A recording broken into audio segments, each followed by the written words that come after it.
नमस्कार दोस्तों, आप सभी का स्वागत है आपके अपने इस YouTube चैनल पर। जैसा कि आप सभी जानते हैं कि 1 अगस्त 2024 को सुप्रीम कोर्ट ने अलाउ कर दिया है सब कैटेगराइजेशन को schedule caste and schedule tribe reservation में। ये सुप्रीम कोर्ट के द्वारा एक बहुत बड़ा फैसला सुनाया गया है 1 अगस्त 2024 को, जिसमें शेड्यूल कास्ट और शेड्यूल ट्राइब के रिजर्वेशन को लेकर सुप्रीम कोर्ट ने अपने ही 20 साल पुराने फैसले को पलट दिया है।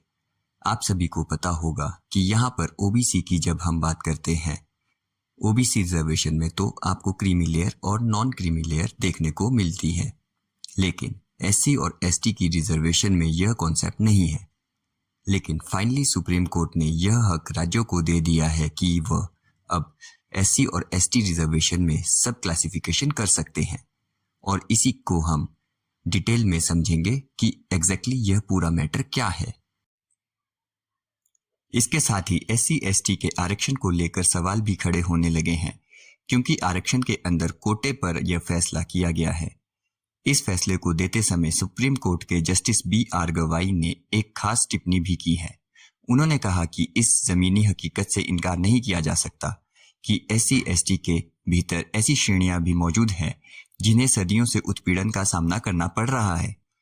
जस्टिस ने कहा कि उपवर्गीकरण का आधार यह है कि एक बड़े समूह में से एक ग्रुप को अधिक भेदभाव का सामना करना पड़ता है।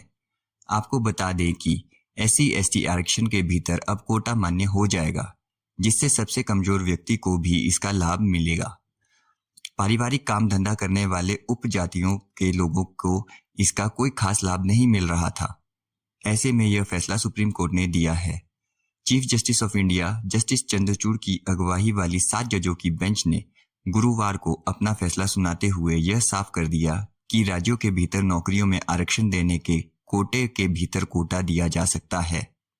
Chief justice of India justice Chandrachud ji के द्वारा तो यह जो फैसला आया है वो 6:1 के वर्डिक्ट से आया है। मतलब यहाँ पर 6 लोगों ने सपोर्ट किया है कि सब क्लासिफिकेशन होनी चाहिए और एक ने उसका विरोध किया है। खैर, यहाँ पर मामला क्या है यह आप देख सकते हैं कि 2004 में एक जजमेंट आया था सुप्रीम कोर्ट का EV Chinnaiah versus state of Andhra Pradesh, जिसके अंदर सुप्रीम कोर्ट ने यह कहा था कि शेड्यूल कास्ट एक होमोजीनियस ग्रुप है। आपको पता है शेड्यूल कास्ट को 15% पर रिजर्वेशन मिलता है। तो मान लो अगर कुछ राज्य हैं वो चाहते हैं कि 15% पर शेड्यूल कास्ट के अंदर भी कुछ ऐसे सेक्शन हैं जो ऐसे लोग हैं जो कि अभी तक अच्छे से रिजर्वेशन का फायदा नहीं उठा पाए हैं, तो उनके लिए अगर मान लो वो लोग कह दे राज्य की हम 10 पर रिजर्वेशन देना चाहते हैं, 10% पर रिजर्वेशन देना चाहते हैं और बाकी के शेड्यूल कास्ट के लिए 5% पर रिजर्वेशन रखना चाहते हैं, तो ये जो कैटेगराइजेशन है इसको इनवैलिड करार दिया था सुप्रीम कोर्ट ने 2004 में कि यहाँ पर शेड्यूल कास्ट को हम एक होमोजीनियस ग्रुप के तौर पर देखना होगा, एक सिंगल ग्रुप के तौर पर देखना होगा। आप उसके अंदर अलग अलग कैटेगरियां नहीं डाल सकते। मतलब जितने भी लोग शेड्यूल कास्ट के अंदर आते हैं उन सभी को 15% पर का ही रिजर्वेशन मिलना चाहिए, ऐसा उस समय बोला गया था। लेकिन अभी आप देख सकते हो यहाँ पर 7 जजों की बेंच बैठी थी, जिसके अंदर चीफ जस्टिस ऑफ इंडिया तो थे ही, लेकिन बाकी के भी यहाँ पर आप जज देख सकते हो, जिसमें से 6 जजों ने यह कहा है कि 2004 का जो फैसला था वो गलत था। यहाँ पर सब क्लासिफिकेशन किया जा सकता है, चाहे वो शेड्यूल कास्ट हो या शेड्यूल ट्राइब हो। यह हक राज्यों को मिलेगा और गवर्नमेंट को मिलेगा अगर वो करना चाहे। यहाँ पर इकलौते जज हैं जस्टिस बेला त्रिवेदी, उन्होंने मैजिस्ट्रियल रूलिंग के खिलाफ फैसला सुनाया है। खैर, इसके बारे में हम आगे चर्चा करेंगे। सबसे पहले यहाँ पर हम देखते हैं कि यह जो पूरा केस का रूट है वो क्या है, इसका बैकग्राउंड क्या है, मैं आपको बताता हूँ। सन 1975 में सबसे पहले क्या हुआ था, पंजाब सरकार ने एक नोटिफिकेशन जारी किया था और देखिए उस समय पंजाब के अंदर एक्चुअली 25% पर एससी रिजर्वेशन था। तो पंजाब सरकार ने इस रिजर्वेशन को, जो शेड्यूल कास्ट वाला रिजर्वेशन है, उसको 2 कैटेगरी में डिवाइड कर दिया था। पहली कैटेगरी में यह कहा पंजाब सरकार ने कि यह जो रिजर्वेशन होगा वह बाल वाल्मीकि और जो मजहबी सिख कम्युनिटी है उनको दिया जाएगा। क्योंकि आज भी अगर आप देखेंगे, जो वाल्मीकि और मजहबी सिख कम्युनिटी है पंजाब के अंदर, वो सबसे ज़्यादा इकोनॉमिकल और एजुकेशनली बैकवर्ड कम्युनिटीज़ हैं पंजाब के अंदर। तो इस पॉलिसी के तहत पंजाब सरकार ने यह कहा कि चाहे वो एजुकेशनल इंस्टीट्यूट्स हो या फिर पब्लिक एम्प्लॉयमेंट हो, वहाँ पर पहला प्रेफरेंस रिजर्वेशन का इन दो कम्युनिटीज़ को मिलेगा और मिलना चाहिए। फिर जो दूसरी कैटेगरी लाया गया उसके अंदर, उसमें बाकी के जो शेड्यूल कास्ट की कम्युनिटीज़ के लोग हैं उनको यहाँ पर रखा गया। देखिए, तो यहाँ पर क्या होता है कि सन 1975 में पंजाब की जो ये नोटिफिकेशन आई थी, ये नोटिफिकेशन लगभग अगले 30 सालों तक बरकरार रही। लेकिन यहाँ पर प्रॉब्लम कहाँ आई? सन 2004 में, जहाँ पर एक मामला सुप्रीम कोर्ट में गया। ये मामला आंध्र प्रदेश की तरफ से था। आंध्र प्रदेश सरकार ने भी एक कैटेगरी नोटिफिकेशन निकाली थी, जिसको कि आप देख सकते हैं Andhra Pradesh schedule caste nationalisation of reservation act 2000 में। इसमें आंध्र प्रदेश ने क्या किया कि शेड्यूल कास्ट के अंदर बहुत सारी कैटेगरीज बना दी। मतलब हर एक शेड्यूल कास्ट के लिए अलग अलग रिजर्वेशन दिया गया। किसी को 1% पर, किसी को 2% पर, किसी को 5% पर, इस तरह से यहाँ पर दिया गया था। तो यह मामला गया था सुप्रीम कोर्ट में, और उस समय 5 जजों की बेंच में। तो ध्यान रखिएगा, उस समय जो 2004 का फैसला था वो 5 जजेस की बेंच का फैसला था, और उन्होंने आंध्र प्रदेश का यह जो नोटिफिकेशन है, ये जो एक्ट है, उसे अनकॉन्स्टिट्यूशनल डिक्लेयर कर दिया। और सुप्रीम कोर्ट ने बेसिकली उस समय क्या बोला? सुप्रीम कोर्ट ने यह कहा कि it violates the rights to equality, जो हमारा फंडामेंटल राइट है, राइट टू इक्वालिटी का उसको वायलेट करता है। क्योंकि यहाँ पर जब शेड्यूल कास्ट की लिस्ट आती है वो होमोजेनियस ग्रुप में आती है, उसको हमें एज ए सिंगल के तौर पर देखना पड़ेगा। आप उसमें डिवाइड नहीं कर सकते, क्योंकि यहाँ पर यह भी बोला गया कि कॉन्स्टिट्यूशनल के अंदर जो शेड्यूल कास्ट को रिजर्वेशन दिया गया है, it has been given because historically उनके साथ डिस्क्रिमिनेशन हुआ है।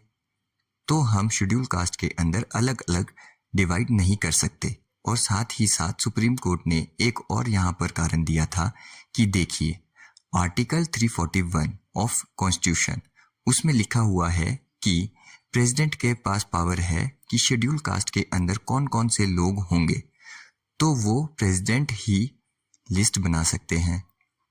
तो राज्यों के पास इसका हक नहीं है। तो आई होप आपको समझ में आ गया होगा कि सुप्रीम कोर्ट ने 2004 में यह फैसला सुनाया कि शेड्यूल कास्ट हो या फिर शेड्यूल ट्राइब हो, वहां पर सब कैटेगराइजेशन नहीं किया जा सकता।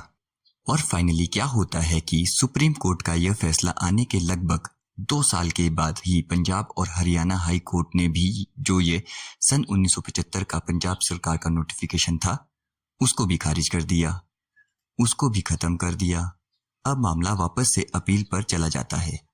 देखिए फिर क्या होता है, यहाँ पर 2006 में 4 महीने के बाद जब पंजाब और हरियाणा हाई कोर्ट ने पंजाब सरकार का सन 1975 वाला नोटिफिकेशन रद्द कर दिया, उसके बाद पंजाब सरकार ने वापस से पंजाब और हरियाणा हाई कोर्ट के खिलाफ जाकर वापस से एक और एक्ट पास किया, Punjab schedule caste and backward classes reservation and services act 2006। और इसमें भी देखिए वही चीज़ की गई जो सन 1975 वाले रिजर्वेशन वाले में की गई थी। लेकिन वापस देखिए, पंजाब और हरियाणा हाई कोर्ट ने यह नोटिफिकेशन 2010 में फिर से स्ट्रक डाउन कर दी। और फाइनली पंजाब सरकार ने यह मामला पहुंचाया सुप्रीम कोर्ट के अंदर। और देखिए 2014 में फिर क्या होता है कि सुप्रीम कोर्ट ने यहाँ पर 5 जजों की एक बेंच बिठाई और उनसे कहा कि देखिए कि क्या जो 2004 वाला फैसला था, क्या हम उसको रिविजिट करने की ज़रूरत है, क्या उसमें कुछ बदलाव करने की ज़रूरत है। तो उन 5 जजों ने कहा कि हाँ, उसमें उसको रिविजिट कर सकते हैं। तो फाइनली इसलिए यह मामला गया 7 जजों के बेंच के पास, क्योंकि 2004 वाला जो फैसला था वो 5 जजों के बेंच का था। तो अगर कोई फैसला पलटना हो या फिर वही रखना है तो आपको हायर बेंच के द्वारा उसको किया जाना चाहिए। इसलिए ये मैटर 7 जजों की बेंच के पास फाइनली गया था।